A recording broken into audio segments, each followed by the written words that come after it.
કેમ છો વિદ્યાર્થી મિત્રો? મજામાં? તબિયત પાણી સારા બધાના? સરસ, વેરી ગુડ. મિત્રો, આપણે ધોરણ 9 ની અંદર આપણે ક્લાસરૂમની અંદર દિવાળી પહેલા આપણે ડુ એઝ ડાયરેક્ટેડ મિત્રો આપણે ચલાવ્યું કે જેની અંદર તમને ટેન્સ અને બીજું તમને એક્ટિવ અને પેસિવ આ બે પ્રકારની તમને ટોપિક મિત્રો ડુ એઝ ડાયરેક્ટેડમાં પૂછાય છે. એમાં પહેલું ટોપિક છે ટેન્સ અને બીજું ટોપિક છે આની અંદર એક્ટિવ પેસિવ વોઇસ. બરોબર મિત્રો, આ બે ટોપિક એમાં ટેન્સ તમને જે છે એ 2 ગુણમાં પૂછાય છે. કેટલા ગુણમાં? 2 ગુણમાં.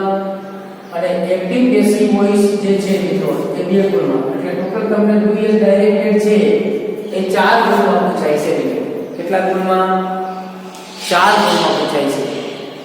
તો કહેવાનો મતલબ એ છે મિત્રો કે આપણે દિવાળી પહેલા આ જે ટોપિક છે એ આપણે ચલાવી દીધું.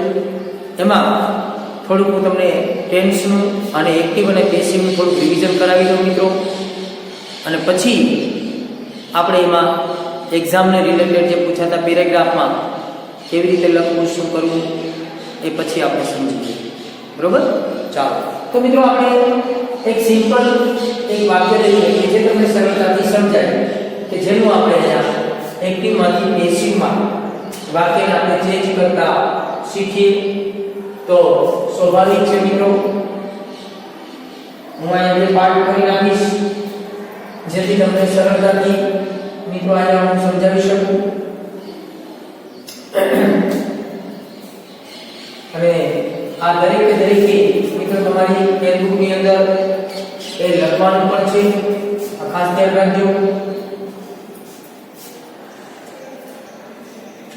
ચાલો મિત્રો જુઓ, હવે પેલા બોક્સની અંદર આપણે મિત્રો અહીંયા ટેન્સ લેશું. શું લેશું? ટેન્સ. અહીંયા આપણે એક્ટિવ વોઇસ એટલે મિત્રો જેને કહેવાય છે ટેન્સ કે જેની અંદર ટેન્સના વાક્યો હોય. બરોબર છે? અને એ વાક્યોનું આપણે એને શું કરીશું તો કે પેસિવ વોઇસ કે જે મિત્રો આ છે 1 ગુણમાં પૂછાય છે, 2 ગુણમાં પૂછાય છે, તો તમને 4 ગુણમાં મિત્રો પૂછાય છે કે જે આપણે દિવાળી પહેલા ટોપિક છે ચલાવેલું હતું. હવે આપણે આની અંદર જોઈએ કે અહીંયા આપણે સાદું વર્તમાન કાળ સાદા વર્તમાન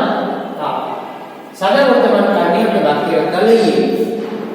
તો સાદા વર્તમાન કાળની અંદર મિત્રો અહીંયા આપણે જોઈએ કે એકદમ સિમ્પલ વાક્ય લઈએ કે ભાઈ એક્ઝામ્પલ તરીકે અહીંયા પહેલા તો આપણે આનું જે સ્ટ્રક્ચર છે એટલે કે જે વાક્ય રચનાઓ છે એ કેવી રીતના વાક્યને એક્ટિવમાંથી પેસિવમાં ચેન્જ કરવું એનું પહેલા આપણે સેન્ટેન્સ બિલ્ડિંગ લેશું.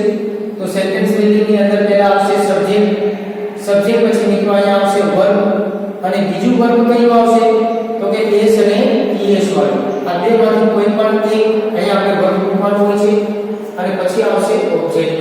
બરાબર?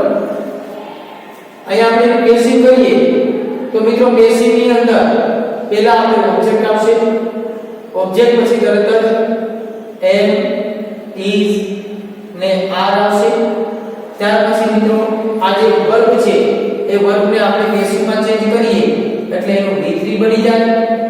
ત્યાર પછી બાય અને ત્યાર પછી સબ્જેક્ટ. ઓકે મિત્રો? તો આ એનું સ્ટ્રક્ચર છે.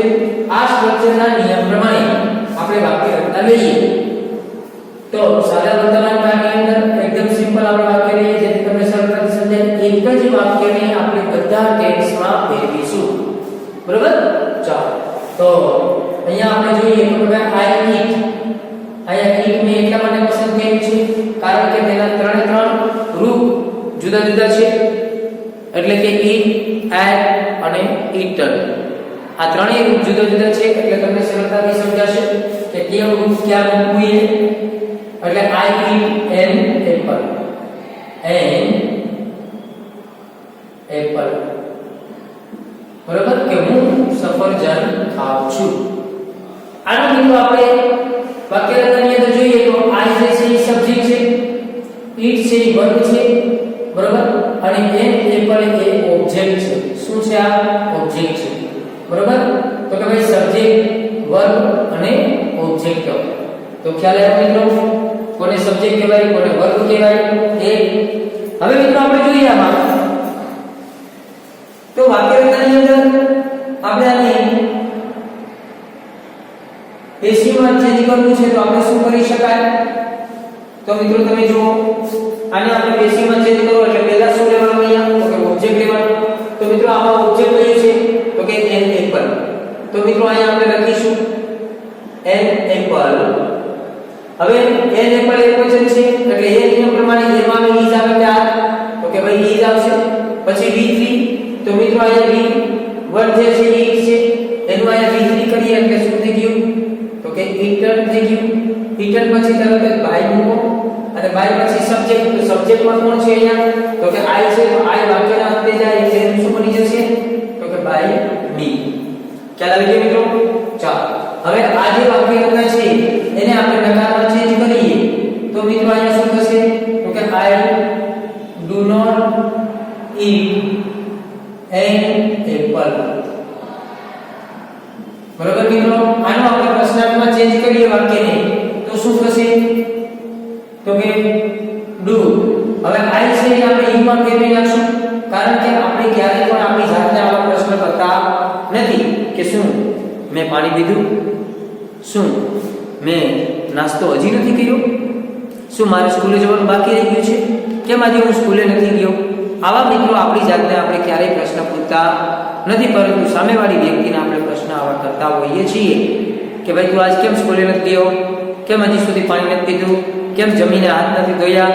તો આમ આપણે સામેવાળી વ્યક્તિને પ્રશ્ન કરતા હોઈએ છીએ. એટલા માટે આપણે I નું અહીંયા you માં ટ્રાન્સફર કરવું પડે. એટલે આપણે I નું શું કરી નાખશું અહીંયા? તો કે you કરી નાખશું. એટલે do you eat an apple? પછી ક્વેશ્ચન માર્ક. હવે આ બંને નકાર અને પ્રશ્નાર્થ વાક્ય બન્યું. એમાં પહેલું વાક્ય મિત્રો આપણું જે બન્યું એ હકારનું વાક્ય બન્યું, બીજું વાક્ય નકારનું બન્યું કારણ કે એનો નોન આવ્યો એટલે આની અંદર આપણે ક્વેશ્ચન માર્ક મૂક્યું એટલે વાક્ય પ્રશ્નાર્થ. હવે આપણે એને ઇનડાયરેક્ટ ટૂંકમાં પેસિવમાં વાક્યને ચેન્જ કરીએ તો સ્વાભાવિક છે મિત્રો પેસિવ રચનામાં વાક્યને ચેન્જ કરવું હોય તો આપણે શું કરીશું? પેસિવમાંથી આપણે પેસિવ પણ કેવું બનાવીશું? તો કે નકાર બનાવીશું. તો મિત્રો આ જે પેસિવ રચના છે એની અંદર એકદમ સરળ માત્ર ને માત્ર helping verb am is are પછી તમે વચ્ચે નોટ મૂકી દો અને આ વાક્યને કોપી કરીને નીચે લખી નાખો એટલે તમારું વાક્ય છે એ સરળતાથી પેસિવ નકાર બની જશે. એટલે આપણે આ વાક્યને કેવી રીતે કરશું? તો કે an apple is not eaten by me. Okay મિત્રો? ચાલો તો આ વાક્યરચના આપણી નકાર બની ગઈ. હવે આપણે પેસિવ ને પ્રશ્નાર્થમાં ફેરવીશું તો એકદમ સરળ. આ જે હેલ્પિંગ વર્બ છે એને આગળ લઈ લો અને an apple ને પાછળ જવા દો. બાકીનું જે પાછળ જે લખ્યું છે not eaten by me એમાંથી નોટ ને કાઢી નાખો કારણ કે આપણે પ્રશ્નાર્થ નકાર બનાવતા નથી. એટલે આપણે નોટ ને કાઢી નાખીશું અને eaten by me એને આપણે એકદમ લખી નાખશું. એમાં આપણે કોઈ ફેરફાર કરીશું નહીં. બરોબર મિત્રો? ચાલો તો હવે આપણે આ જે વાક્યરચના છે એને આપણે પેસિવ પ્રશ્નાર્થમાં વાક્યને ચેન્જ કરીએ તો આપણું વાક્ય મિત્રો આ રીતે બનશે કે is an apple eaten by me અને ક્વેશ્ચન માર્ક. ઓકે મિત્રો?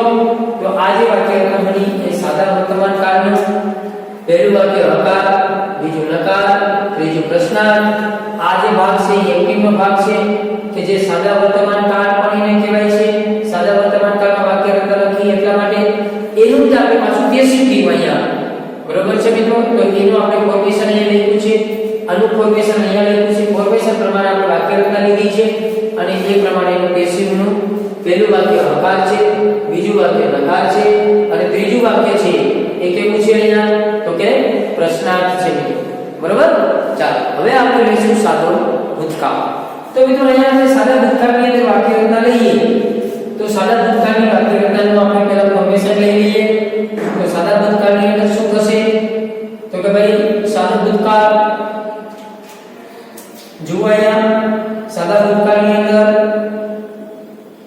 સાબુકા ની અંદર આપણે મિત્રો ફોર્મેશન લખીએ તો પહેલા આવશે સબ્જેક્ટ સબ્જેક્ટ પછી તરત જ V2 એટલે ક્રિયાપદનું બીજું રૂપ એટલે કે એનું ભૂતકાળ શું થાય તો કે એટ એટલા માટે આપણે એનું રૂપ લેશું એટલે subject plus V2 plus object હવે એને પેસિવ માં ચેન્જ કરો એટલે આપણે શું બનશે તો કે ઓબ્જેક્ટ પ્લસ વોઝ અને વર બરાબર મિત્રો અહીંયા વેર નથી બોલાતું પણ એક્ચ્યુઅલી વર બોલાય છે વર એટલે ઓલો વર કયો હા આપણે એ સમજવાનું નથી અહીંયા આપણે વર્ગની અંદર અહીંયા હેલ્પિંગ વર્ગ તરીકે આ વર્ગ ત્યાર પછી મિત્રો જે V2 છે એને આપણે V3 માં ફેરવી નાખશું શેમાં ફેરવી નાખશું V3 માં ફેરવી નાખશું અને પછી આપણે બાય પ્લસ સબ્જેક્ટ ઓકે મિત્રો ચાલો આ નિયમ પ્રમાણે આપણે વાક્ય રચના ઉપરના વાક્યને નીચે આપણે ફેરવી નાખશું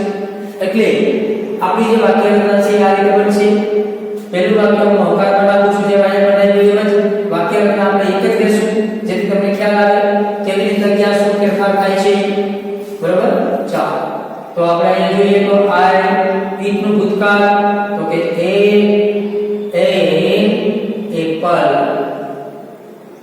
ચાલો આનું આપણે નકાર કરવો હોય તો શું કરીશું તો કે આઈ જેમ અહીંયા ડુ નોટ લીધું એમ મિત્રો ડુ નું ભૂતકાળ શું થશે તો કે ડીડ એટલે આપણે શું કરીશું તો કે ડીડ નોટ હવે ડીડ છે ભૂતકાળનું રૂપ છે એટલે એટ જે છે ઈ એટ ને આપણે વર્તમાન કાળમાં ફેરવવું પડે કારણ કે જો તમે અહીંયા એટ આમ લખશો તો મિત્રો વાક્ય તમારું ગ્રામેટિકલ ખોટું પડે છે શા માટે તો કે એક જ વાક્યમાં કોઈ બે ભૂત નહીં હોઈ શકે નહીં એટલે કે અહીંયા પણ ભૂત બરોબર છે આ બંને ભૂત અહીંયા કોઈ એક જ વાક્યમાં હોઈ શકે નહીં એટલે પહેલાને ભૂત બનાવો બીજાને વર્તમાનમાં ફેરવો એટલે કહેવાનો મતલબ એ છે મિત્રો કે એટલું તમારે અહીંયા શું કરવું પડે તો કે ઈટ કરવું પડે એટલે I did not eat an apple okay મિત્રો હવે વાક્ય રચના છે એને આપણે પ્રશ્નાર્થમાં ફેરવીએ તો મેં તમને જેમ કીધું એમ કે આઈ ડીડ કરવું પડે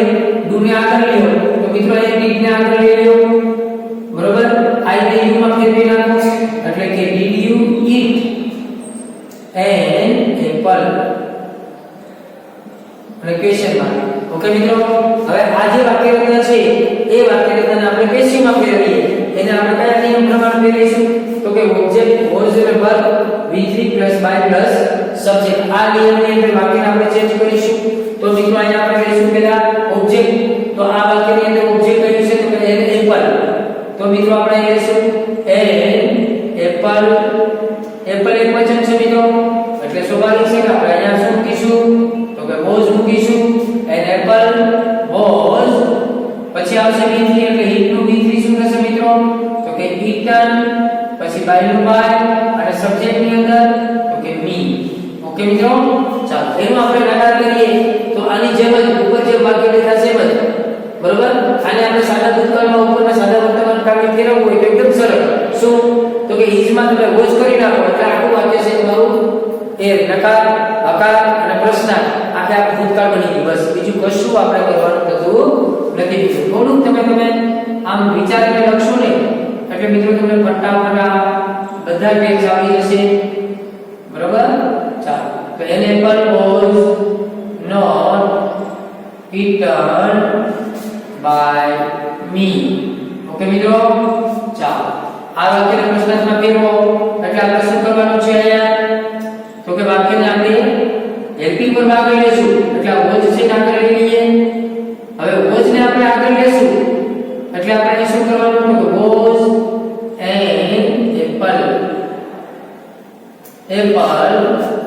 eaten by me અને ક્વેશ્ચન માર્ક ઓકે મિત્રો તો જોયું ને મિત્રો અહીંયા કે સાદા ભૂતકાળનું પહેલું વાક્ય આપણે કયું લીધું તો કે સાદા ભૂતકાળનું આપણે અહીંયા પહેલું વાક્ય લીધું જે પહેલા ફોર્મેશન પ્રમાણે એટલે કે પહેલા સબ્જેક્ટ લીધું પછી V2 નું તો આ છે સબ્જેક્ટ છે, આ ઈટ નું ભૂતકાળ એ એટલે કે V2 છે, એન એપલ ઓબ્જેક્ટ છે. આ વાક્ય હકાર બન્યું, આની અંદર નોટ આવ્યું એટલે આ વાક્ય નકાર બની ગયું. જ્યારે તમે સાદા ભૂતકાળને નકારમાં ફેરવો મિત્રો એટલે ડીડ નોટ મૂકવું પડે અને ક્રિયાપદ જે એક છે એમાં અહીંયા વર્તમાન કાળમાં ઈટ કરવું પડે તો જ વાક્ય તમારું ગ્રામેટિકલ સાચું પડે, નહીંતર વાક્યમાં એ ભૂલ થાય છે. ચાલો હવે આને આપણે પ્રશ્નમાં ફેરવો એટલે ડીડ ની ક્યાં લઈ જવાનું આગળ, આઈ નું શું કરવાનું યુ એટલે did you it an Apple. આ વાક્ય રચના હકાર નકારના પ્રશ્નાર્થ બન્યું સદા ભૂતકાળ. હવે એને પેસિવમાં ફેરવો એટલે પેસિવના નિયમ પ્રમાણે પહેલા ઓબ્જેક્ટ લ્યો, પછી ઓજને બે લ્યો, ત્યાર પછી ક્રિયાપદનું જે V2 છે ને V3 માં ફેરવી નાખો, પછી બાય અને સબ્જેક્ટ. બરોબર મિત્રો? તો આપણે એ નિયમ પ્રમાણે લીધો પહેલો ઓબ્જેક્ટ. તો મિત્રો આ વાક્યમાં ઓબ્જેક્ટ લેવું છે તો એન એપલ ઓબ્જેક્ટ છે એને આપણે પહેલા લીધું, પછી પેસિવના નિયમ પ્રમાણે ઓજને બે લીધું તો એન એપલ એક જ છે એટલે આપણે ઓજ મૂકીશું. પછી V3 તો એક નું V3 તો ઈટન અને બાય નું બાય વી એને આપણે નકારમાં ફેરવો એટલે અહીંયા ઓજ પછી નોટ મૂકી દો એટલે વાક્ય તમારું નકાર બની ગયું. બાકી તમારે કોપી પેસ્ટ કરી દેવાનું છે, ઓજને આગળ લઈ લો એન એપલ ને પાછળ જવા દો એટલે વાક્ય પ્રશ્નાર્થ બની ગયું પેસિવ. ઓકે મિત્રો? તો આ જઈએ હવે મિત્રો આપણે લેશું અહીંયા શું તો કે હવે આપણે લેશું સાદો ભવિષ્યકાળ. હવે સાદા ભવિષ્યકાળની અંદર જુઓ મિત્રો અહીંયા સાદો ભવિષ્યકાળ. સાદા ભવિષ્યકાળની અંદર પહેલા પ્રોફેશન લઈએ તો પહેલા આવશે સબ્જેક્ટ, સબ્જેક્ટ પછી તરત જ અહીંયા મિત્રો આપણે વીલ લેશું. હવે મિત્રો ખાસ કે સેલનો ઉપયોગ બને ત્યાં સુધી ઓછો કરવાનો. જૂની ગ્રામર હતી એમાં વીલ અને સેલ બંને વપરાતા હતા. એક્ઝામ્પલ તરીકે જૂની ગ્રામરની અંદર આવું આપેલું છે I shall, we shall, you will, he, she, it will અને તે વિલ. હવે મિત્રો નવી જે ગ્રામર અપડેટ થઈ છે એની અંદર સેલ જે છે પરફેક્ટ મોડલ ઓક્સિલરી વર્બમાં એને લઈ જવામાં આવ્યું છે. અહીંયા આપણે માત્ર વિલનો જ ઉપયોગ કરીશું. બરોબર? એટલે આઈ નું કોષ્ટક આપણે જોઈએ તો હમણાં જે બોલ્યું એમ હવે તમારે આઈ સાથે સેલ નહીં પરંતુ આઈ સાથે વિલ બોલવાનું, વી સાથે પણ વિલ બોલવાનું, યુ સાથે will, you will, it it will અને તે વિલ. ઓકે મિત્રો? તો આ નિયમ પ્રમાણે આપણે મિત્રો અહીં વિલ લઈશું માત્ર ને માત્ર એટલે will plus will helping verb આવી ગયો એટલે એના પછી હંમેશા મિત્રો વી વર્ડ આવશે, ત્યાર પછી આવશે ઓબ્જેક્ટ. એનું પેસિવ બનાવો તો પેસિવ ની અંદર મિત્રો ઓબ્જેક્ટ પહેલા આવશે, ત્યાર પછી અહીંયા વિલ આવશે અને વિલ પછી તરત જ બી આવશે અને બી પછી તરત જ V3 આવશે, ત્યાર પછી બાય અને ત્યાર પછી સબ્જેક્ટ. ઓકે મિત્રો? હવે આપણે જોઈએ એ અનુસંધાની વાક્ય રચના. તો આપણી વાક્ય રચના છે હવે આ રીતના બનશે. કઈ રીતે બનશે? તો મિત્રો જુઓ અહીંયા આપણે જે વાક્ય લીધું છે an I eat an apple એને આપણે સાદા ભવિષ્યકાળના એક્ટિવમાં વાક્યને ચેન્જ કરીશું તો વાક્ય આપણું આ રીતે બનશે કે I will eat an apple. Okay મિત્રો? તો આ જે વાક્ય રચના આપણે ગુજરાતી સમજીએ તો આવું થાય કે હું એક સફરજન ખાઈશ. ઓકે? અહીંયા ઉપરનું વાક્ય છે ગુજરાતી એવું થાય આઈ એન એન એપલ તો કે મેં એક સફરજન ખાધું. બરોબર મિત્રો? હવે આને આપણે નકારમાં ચેન્જ કરીએ તો વાક્ય આપણું આ રીતે બનશે I will not eat an apple. Okay મિત્રો? આને પ્રશ્નાર્થમાં ફેરવો એટલે will ને આપણે આગળ લઈ જવાનું, I નું આપણે u માં ફેરવી નાખશું એટલે કે will you eat an apple. Okay મિત્રો? હવે આપણે પેસિવમાં આ નિયમ પ્રમાણે ફેરવવાનું છે તો પેસિવમાં ફેરવો એટલે an apple પછી આવશે શું મિત્રો? તો કે will. બરોબર? થોડા લાગા છે નીકળવાની અંદર એટલે તમને કદાચ કઈ મુશ્કેલી પડે તો હું જરા બોલું છું એ સાંભળવાનો પ્રયત્ન કરજો જેથી તમને મુશ્કેલી દૂર થઈ જાય. an apple will be eaten by you તો eaten by me. ઓકે મિત્રો? એને આપણે નકારમાં ફેરવો એટલે will be not આવું નથી કરવાનું પણ will not be આમ કરવાનું છે. બરોબર? will અને be ની વચ્ચે નોટ મૂકવાનું છે એટલે આપણે નકાર કરીએ ત્યારે an apple will not eaten by me. Okay મિત્રો, હવે will આગળ લઈએ. an apple be eaten by me. આ વાક્ય ક્વેશ્ચન માર્ક પર બની ગયું. જોયું મિત્રો? તો આપણે ત્રણ કાળની અંદર સાદું વર્તમાન, સાદું ભૂતકાળ, સાદું ભવિષ્ય કાળમાં આપણે એનું હકાર, નકાર, પ્રશ્નાર્થ અને પેસિવમાં પણ હકાર, નકાર અને પ્રશ્નાર્થના વાક્યને ચેન્જ કરીને જોઈએ. બરોબર મિત્રો? તો આજે આપણે મિત્રો આ વિડિયોની અંદર અહીં સુધી રાખીશું. નેક્સ્ટ વિડિયોમાં આપણે ચાલુ વર્તમાન કાળથી લેશું આ વાક્યને. બરોબર મિત્રો? તો ત્યાં સુધી મિત્રો જય હિન્દ, જય ભારત. આવજો મિત્રો. બધાને જય ભગવાન.